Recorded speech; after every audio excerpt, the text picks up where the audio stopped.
Welcome, beautiful mutants and eclectic minds of the world. Um, Mostly cloudy, some blue sky. I rode the bike down to Sandy's work and went through Canadian Tire and got a shower holder. And that's not what the topic of this video is. Um, I've got about 10 minutes or so I'm better make it quick. Just finishing sent an email to a good friend of mine this morning regarding a book that I read about half of it last night and started reading a little bit more today. Not sure how much I'm going to get read tonight. It more might be a get tomorrow afternoon thing. Anyway, so how to meditate. And I briefly talked about different ways of mystical enlightenment, whatever you want to call it. The only one, of course, is meditation is one. The ascetica, which is you fall into abyss and you go into the depths of the dark a bit. You know, the dark, what is it, the dark soul of the light or something like that. And then, of course, there's the Illuminata, but enlightenment via it just sort of like it just happens. You know, you go, you're doing, you're what you feel is feels right. And you're just leading in this life sort of thing. Treating yourself to the best of and it just happens, right? Whoa, got really windy all of a sudden, crazy, like a small whirlwind, crazy stuff. Um, So, anyways, so that's what the Illuminata is. That, yeah. Also, just through it could be done at various times through psychedelics and other plant-like substances. But what I want to continue on is that there are 4 paths and 3 ways, and then different combination of the 4 of the paths and ways.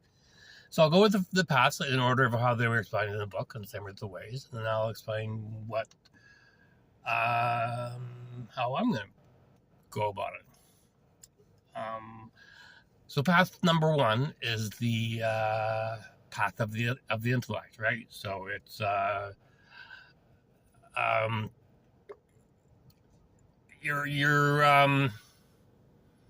you're focusing on just increasing your knowledge, sort of thing. Second one is path of the body, right? Your body is a temple, sort of thing. You treat your body very well, and etc. Third is path of emotions, right? Again, self-explanatory. Being in control of your emotions, like happiness, sadness, anger, fear, sadness, confusion, right? And then there's path of action, which I think it's to do with accomplishment, maybe, or I got to look more into that, but action, right?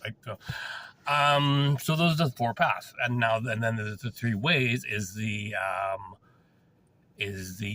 outer way, which is sort of like the macrocosm, like the universe, everything is with purpose for the greater good, sort of thing.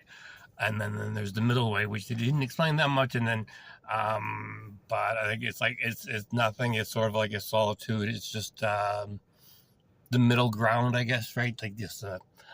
Again, I have to look. And then there is the inner way, which is the microcosm. It's like going inwards, going, just to, get to know yourself as much as possible. But you're still doing it for the greater good. Right? I think the difference between the inner way and the outer way is that your focus is on the universe, whereas the inner way is sort of like you acknowledge that the universe is there, but you more to do with the inner universe, right? So having said that, for me personally, path of the intellect is obviously my strong suit, and I feel by pursuing that, it'll be able to help me work on the other ones. My weakest is probably the path of emotion. Even though I do have emotions, it's hard to express them at times, and at times emotions are like overwhelming. And then the path of action and body is sort of like, path of body, I probably really need to work on as well. But I mean, I keep myself in good exercises, more to do with the diet and stuff like that. I sleep well, and then as far as the way, it's obvious, I guess, is the inner way. So the inner way of the intellect, a meditation that they recommend, and I'm gonna start trying it because it makes sense, right? I probably already do it to some extent, like on a regular basis, sort of thing. And the example they gave was the bubble, where you're sitting at the bottom of a lake and you're you're looking at bubbles go up to the surface, sort of like. Well, that seems so. Maybe that's the whole point of it is that it is silly. So but and another example that they use, which I like because I've actually done it, is sitting on a riverbank and watching the logs go by. And so, okay, what the experiment is, or not the experiment, but the meditation. But it helps, right? Is to do with focus.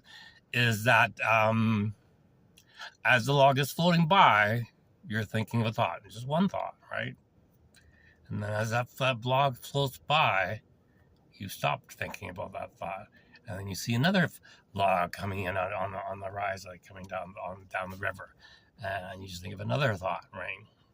And then once that thought is right. And you do that for 15 days, right? Not 15 days, 15 minutes, and then increase it after a while to 20 minutes and 25 minutes, and etc. So I'm not sure when I'm going to try that. I think that's maybe, well, I guess I could do it. Right? If I get up 15 minutes earlier, then I can do it like before work, sort of thing. Or wintertime. But anyways, I'm going to finish the book. I'm halfway. It's more of a book on theory. Doesn't really tell you how to meditate. It just tells you the whys and the traps. Like I'm in the chapter, the chapter of the traps and stuff like that. And yeah. So yeah, it's about 3:00. She'll be coming out probably here in a few minutes. So stay tuned.